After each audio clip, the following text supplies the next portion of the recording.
औद्योगिक विकास महामंडळ सोलापूर म्हणजेच अक्कलकोट रोड MIDC या ठिकाणी ही MIDC अस्तित्वात येऊन जवळपास 30 वर्ष होऊन गेले। ही MIDC अस्तित्वात आली बेरोजगार संपावा आणि उद्योग क्षेत्रामध्ये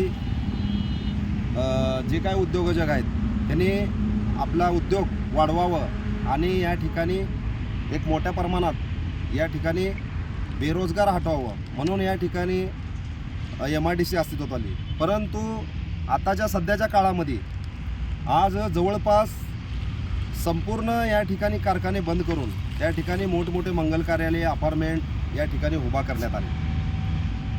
त्या मंगल कार्यालयाच्या बाजूला असणारं केमिकल फॅक्टरी असेल व अनेक कारखाने असतील आणि आगीचा प्रमाण ह्या ठिकाणी प्रत्येक कारखान्याला आग लागत चाललेली आहे। आता परवा दिवशी मध्यंतरी 2-4 महिन्यापूर्वी सेंट्रल कारखान्याला या ठिकाणी मोठ्या प्रमाणात आग लागली आणि त्या ठिकाणी अनेक लोक मृत्यू पावले।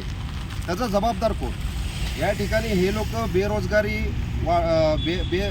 कारखाने बंद करून स्वतःच्या आर्थिक फायद्यासाठी त्या ठिकाणी मोठमोठे मंगल कार्यालय उभा केले, त्या ठिकाणी अपार्टमेंट उभा केले।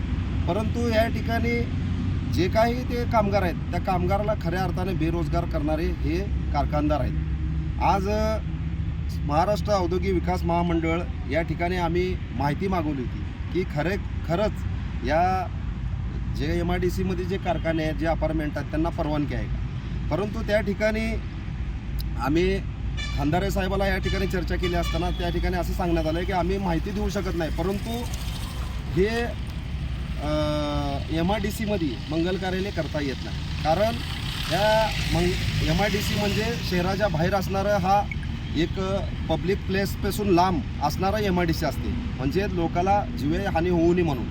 परंतु तिथे मंगल कार्यालयामध्ये जवळपास 1 नव्हे 2 नव्हे तर 1000-2000 लोक त्या ठिकाणी जमतात आणि त्याला उद्या उठून जर आगीचा भडका पडला काय झालं तर ह्याचा जबाबदार कोण?